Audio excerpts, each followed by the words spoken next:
피지크 정보를 공유하는 채널 피지크 왕국입니다. 대한민국 보디빌딩의 살아있는 전설 김준호 선수는 1969년 2월에 태어났습니다. 그가 처음 운동을 시작한 것은 1984년 16세 때부터였습니다. 어린 시절에는 내성적이고 수줍음이 많았다는 그가 사춘기를 겪으며 그 나이대의 학생들이 그렇듯 강함에 대한 동경에 빠진 듯 했습니다. 매일같이 운동장에서 턱걸이와 딥스 등을 하며 맨몸 운동으로 몸을 단련하기 시작했고 조금씩 몸이 변해가는 것에 재미를 느꼈다고 합니다. 김준호의 아버지는 헬스를 굉장히 좋아하는 분이셨고 장성에 가는 아들을 자랑도 하고 함께 운동도 하고 싶은 마음에 김준호를 헬스장에 데려갔고 그곳에서 학생 김준호는 처음으로 쇠질이라는 것을 시작하며 국내 전설적인 보디빌더로서의 한 걸음을 시작했습니다. 그 당시의 헬스장은 현재와 같은 머신은 전혀 없었고 역도장에서 볼 수 있는 옥거리식의 스쿼트랙과 벤치프레스 기구 정도가 유일했다고 합니다. 그런 환경에서 그는 스쿼트, 바벨 숄더 프레스, 턱걸이, 벤치프레스 등의 기본 운동만을 매일같이 빠짐없이 수행했다고 합니다. 심지어 그는 정보의 부족으로 데드리프트는 할 줄조차 몰라서 아예 하지도 않았었다고 합니다.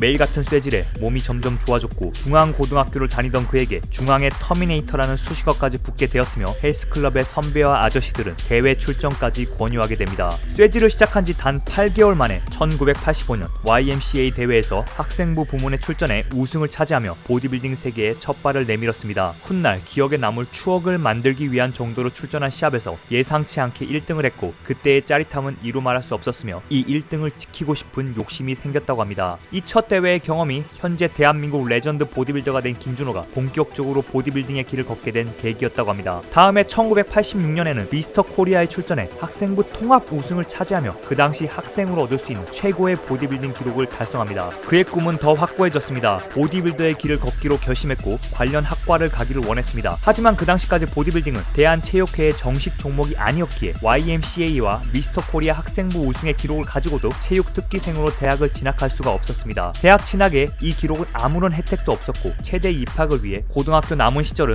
공부에만 전념했다고 합니다. 그 결과 1987년에 중앙대학교 체육교육학과에 입학했고 같은 해 대학생 신분으로 출전 가능한 미스터 유니버시티에 출전했지만 2위를 차지합니다. 10대 학생 시절 계속해서 1등과 주위의 총망을 받았던 그에게 2위는 다소 자존심이 상하는 결과였고 1년간 이를 갈고 운동하며 학생이 아닌 일반 부문에까지 필적하는 몸을 만들었고 다음 해인 1988년에 다시 한번 출전한 미스터 유니버시티에서 체급 우승 및 종합 우승까지 차지하며 본격적인 선수로서의 두각을 나타냅니다. 이를 본 보디빌딩 협회는 김준호의 기량을 욕심내어 국가대표로 세계대회 주니어 부문으로 출전할 것을 제안했고 그 결과 주니어 부문 아시아 선수권 1위, 세계 선수권 2위까지 차지하는 놀라운 기량을 보여줍니다. 이 당시 세계대회에서 일반부 선수들의 실물을 처음 본 그는 신세계를 경험했습니다. 세계 수준의 몸이란 저런 것이라는 것을 깨달았고 앞으로 어떤 수준의 몸을 만들어야 하는지를 깨달았습니다. 그 충격을 바탕으로 1년간 이를 갈고 운동했으며 다음 해인 1989년에 국내 최고 권위의 시합인 미스터 코리아의 일반부로 출전해 전체급 통합 우승을 차지하며 21살의 나이에 역대 최연소 미스터 코리아 타이틀을 따냅니다. 이 엄청난 기록은 현재까지도 깨지지 않고 있습니다. 1년에 단 한 명 국내에서 가장 몸이 좋은 사람에게 주어지는 타이틀 미스터 코리아, 이 타이틀을 최연소의 나이로 획득한 김준호. 그를 본 보디빌딩 협회에서는 이제 막 자리잡기 시작한 협회의 홍보를 위해서 그의 타이틀들이 최고의 이슈 메이커감이라고 판단했고 그에 대한 여러 홍보와 함께 코치 아카데미 전임 강사 자리를 내어줍니다. 코치 아카데미는 대한 보디빌딩 산하에 있는 운동 지도자 양성 기관으로 현재까지도 그 명맥이 이어지고 있습니다. 미스터 코리아를 획득한 같은 해 아시아 선수권에서도 마이너스 70kg급 우승, 세계 주니어 선수권에서도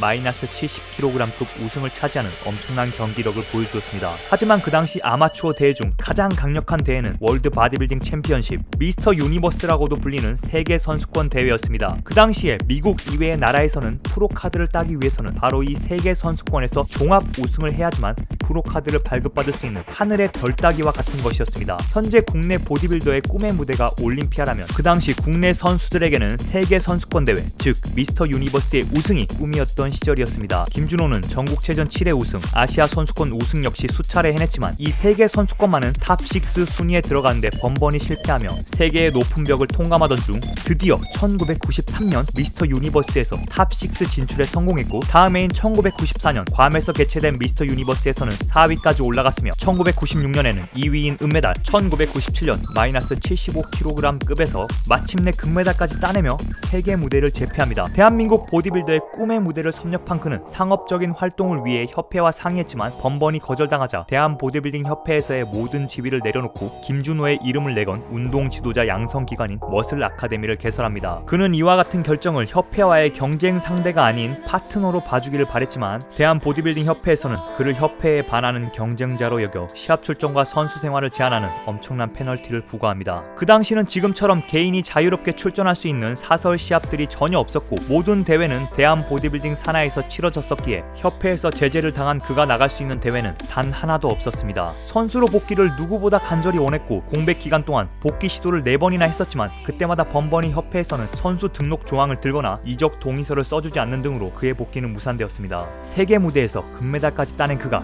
1, 2년도 아닌 15년의 세월 동안 아무런 시합도 출전하지 못하고 오로지 머슬 아카데미에서 계좌 양성과 운동만으로 세월을 보냅니다. 하지만 놀랍게도 15년간이나 시합을 출전하지 않은 기간 내내 모든 운동을 좋아하는 사람들의 입에 대한민국 최고의 보디빌더 하면 늘 그의 이름이 오르내렸습니다. 잠시만 보이지 않아도 금세 사람들의 기억 속에서 사라져버리는 현대사회에서 선수가 15년간을 활동하지 않았음에도 모두의 기억 속에 계속 최고로 자리매김하고 있다는 것은 실로 놀라운 일이 아닐 수 없었습니다. 그러던 중 2013년 그가 45세가 되던 해 유럽의 역사 깊은 대회인 나바가 국내에 들어옵니다. 보디빌딩의 전설인 아놀드 슈워제네거 역시 이 나바 세계대회 우승을 시작으로 그의 명성을 쌓았습니다. 바로 이 대회가 국내에 런칭되었으며 대회의 주최자가 자신의 제자임을 알게 된 김준호는 45세의 나이에 다시 한번 대회 출전을 결심합니다. 왕의 귀환이라는 화려한 타이틀과 함께 15년 만에 돌아오는 그의 모습을 많은 보디빌딩 팬들이 과연 어떤 몸으로 나타날지 기대를 모았고 김준호는 기대를 저버리지 않았습니다. 15년의 공백이 무색할 만큼 살벌한 몸과 완벽한 컨디셔닝으로 말 그대로 왕의 귀환을 알렸습니다. 압도적인 몸으로 나바 코리아에서 우승을 한 후 세계 무대까지 진출해 나바 유니버스에서 올림피아의 작은 거인으로 불리는 리 프리스트와 1, 2위의 치열한 경합을 펼쳤지만 아쉽게 패배하며 2위를 기록합니다. 공백기가 무색한 말도 안 되는 몸으로 돌아온 그를 보자 대한 보디빌딩 협회에서는 다시 김준호를 컨택합니다. 대보협에서 이전에는 찾아볼 수 없었던 쇼적인 느낌의 올스타 클래식이라는 대회를 개최하였고 이곳에 김준호를 영입하여 화려한 무대를 개최했습니다. 또한 이 무대에 출전하는 조건으로 선수로서의 활동 보장과 아놀드 클래식 출전 등을 약속합니다. 이를 승낙한 김준호는 올스타 클래식에 등장해 강경원, 이승철, 조남훈, 김영훈 등의 당대 최고의 보디빌더가 모두 한자리에 모인 시합에서 종합 MVP를 거머쥡니다. 그런 그에게 협회는 중국에서 열리는 벤 웨이더 다이아몬드 컵이라는 프로카드를 딸 수 있는 시합 출전을 권유했고 이 대회에 출전한 그는 개최국인 중국 선수들을 모두 꺾고 대한민국 역사상 최초로 IFBB 프로카드를 따냅니다. 말 그대로 역사적인 순간이었습니다. 미국은 자국 NPC 리그에서 프로카드를 딸 수 있었지만 미국 이외의 나라에서 프로카드를 따는 것은 하늘의 별 따기와 같던 시절이었습니다. 바로 그 별을 김준호 선수가 2014년에 한국인 최초로 따낸 것이었습니다. 이제 올림피아만이 남았습니다. 지금으로부터 불과 몇 년 전이지만 그 당시까지만 해도 한국인을 넘어 동양인 자체의 올림피아 진출을 거의 불가능에 가깝게 보던 때였습니다. 그는 이 벽을 뚫어내고 싶었습니다. 한국인도 할 수 있다는 걸 보여주고 싶었고 2015년 첫 프로 데뷔 무대로 세계 3대 프로쇼로 불리는 가장 강력한 라인업의 프로쇼 뉴욕 프로에 출전합니다. 그곳에 212 부문에 출전한 김준호 선수의 체중은 불과 80kg이었습니다. 212 부문은 체중 제한이 212파운드, 즉 96kg 이하의 선수만 출전이 가능한 부문입니다. 따라서 대부분의 선수가 96kg까지 근육으로 꽉꽉 채운 거대한 몸을 가지고 옵니다. 그곳에서 가장 왜소한 김준호 선수의 사이즈는 아무런 가망이 없을 것만 같았습니다. 하지만 결과는 놀랍게도 전 세계에서 가장 강력한 프로들만 출전한다는 뉴욕 프로에서 서양의 모든 선수들을 이기고 2위를 차지하는 전무후무한 기록을 보여주며 전 세계 보디빌딩 팬들에게 놀라움을 선사합니다. 동양의 작은 거인의 등장이었습니다. 사이즈의 벽을 신미성과 컨디셔닝으로 모조리 눌러버렸습니다. 국내 보디빌딩 팬들은 흥분을 감추지 못했습니다. 정말 이러다가 우리나라에서도 올림피아 선수가 나오는 것이 아니냐는 기대감이 커졌고 이 기대에 부응이라도 하듯 두 번째로 출전한 영국의 바디파워 프로쇼에서 프로존 1위를 차지하며 올림피아에 직행합니다. 이 대회에서 많은 영국 팬들이 2013년 나바 무대에서 리 프리스트와 싸웠던 김준호의 몸을 기억하고 있었고 많은 환호를 해줬다고 합니다. 마치 우리나라에서 열린 몬스터진 프로에서 이승철과 삼손 다우다가 경합을 펼치며 삼손 다우다를 국내 보디빌딩 팬들이 기억하는 것과 같았습니다. 그렇게 절대 불가능할 것만 같았던 꿈의 무대인 올림피아를 한국인 최초로 올라가게 됩니다. 하지만 전 세계 최고 중의 최고 선수가 모인 올림피아에서는 사이즈의 벽을 뚫지 못하고 탑 15위 진출에 실패합니다. 곧바로 2016년 올림피아를 위한 도전을 시작했고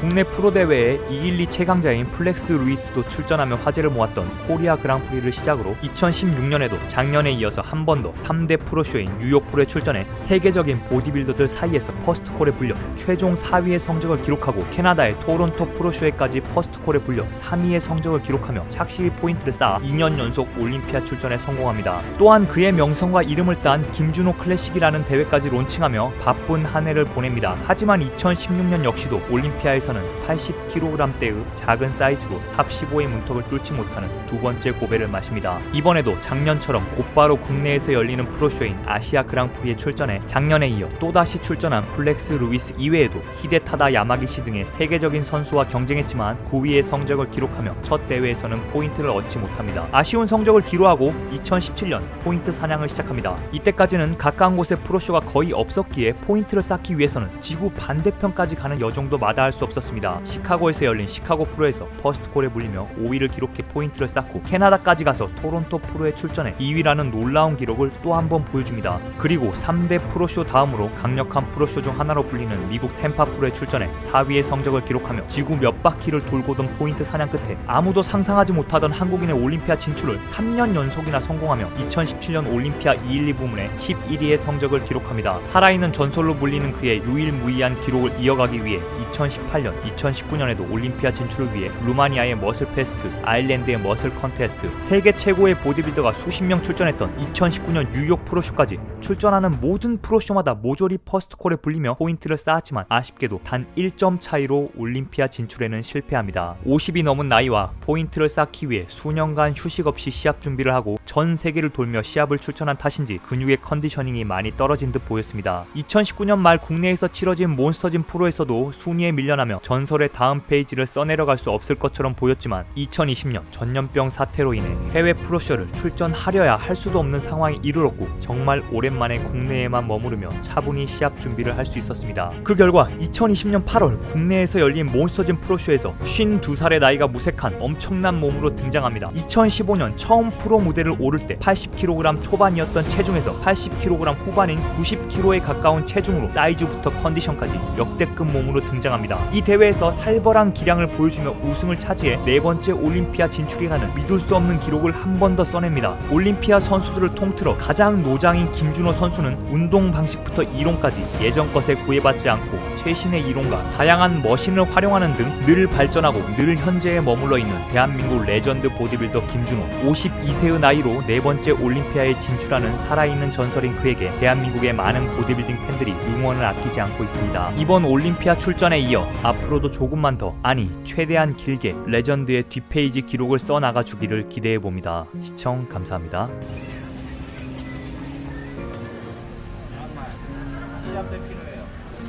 식사 후에 푹 주무셔.